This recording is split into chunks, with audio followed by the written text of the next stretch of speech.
Dirigeants, argent, staff technique et effectifs sont imbriqués dans le fonctionnement d'un club. Or aujourd'hui à Paris, alors que les résultats sont bons, tous ces paramètres sont sujets à caution.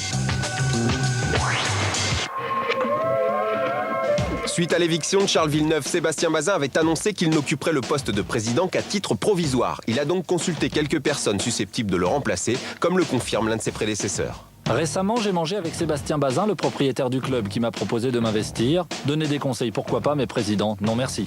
Les recherches infructueuses pourraient finalement amener au maintien de l'organigramme actuel avec Sébastien Bazin, président, et Philippe Boindrieux, directeur général. Charles Villeneuve, quelques semaines avant que son nom apparaisse publiquement, il n'y a pas une personne dans Paris qui aurait donné son nom. Et voilà, c'est pour ça qu'aujourd'hui, il faut prendre beaucoup de précautions et surtout pas avoir beaucoup trop de certitude avec ce club.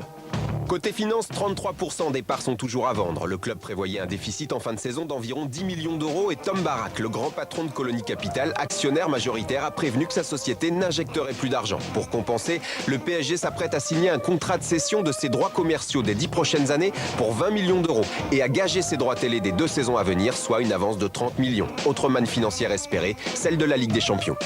Être régulièrement en Ligue des Champions, c'est garantir un minimum de 40 à 45 millions d'euros par an déjà de revenus audiovisuels.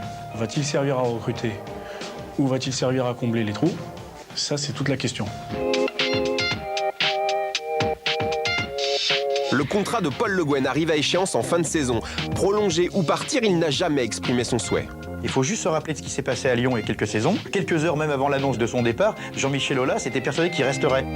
Son hésitation semble avoir déteint sur les actionnaires qui se refusent à tout commentaire. De son maintien ou non dépend pourtant en partie l'avenir du PSG. Et ce mois d'avril est une période stratégique. C'est vrai que nous, aujourd'hui, on discute plus avec la cellule de recrutement. Mais est-ce que leurs choix sont suivis derrière? Ça, c'est une autre question. C'est un secret de polichinelle de dire que les relations entre le staff et cette cellule recrutement ne sont pas les plus idylliques du monde. Un problème à résoudre en cas de maintien de l'entraîneur breton qui peut compter sur le soutien de certains joueurs cadres. Bah oui, je suis pour, bien évidemment. Moi, c'est une personne que j'apprécie, c'est une personne qui... Pour moi, c'est un bon entraîneur, tout simplement. Il l'avait déjà prouvé auparavant. Donc voilà, maintenant, c'est à lui de décider ce qu'il veut faire. Je pense que l'intérêt du club aujourd'hui, c'est de garder tout le monde et de renflouer cet effectif, tout simplement. À quoi ressemblera l'effectif? C'est la principale interrogation. L'un des dossiers majeurs est celui de Claude Makélélé. Son emprise sur ses partenaires en a fait une pièce maîtresse cette saison. Il honorera sa 2e année de contrat, mais pas nécessairement sur le terrain. J'ai souhaité m'engager pour construire une équipe capable de rivaliser avec Bordeaux ou Marseille. Je vais donner tout ce que j'ai pour y parvenir. Cela dépendra des responsabilités que le président voudra me donner. D'autres cas inquiètent déjà les supporters. Chelsea veulent ses saignons, c'est chaud. S'ils le veulent, à mon avis, ils l'auront. Ça serait dommage de perdre un numéro 10. Ça fait longtemps qu'on n'en a pas eu un meneur de jeu et tout à Paris.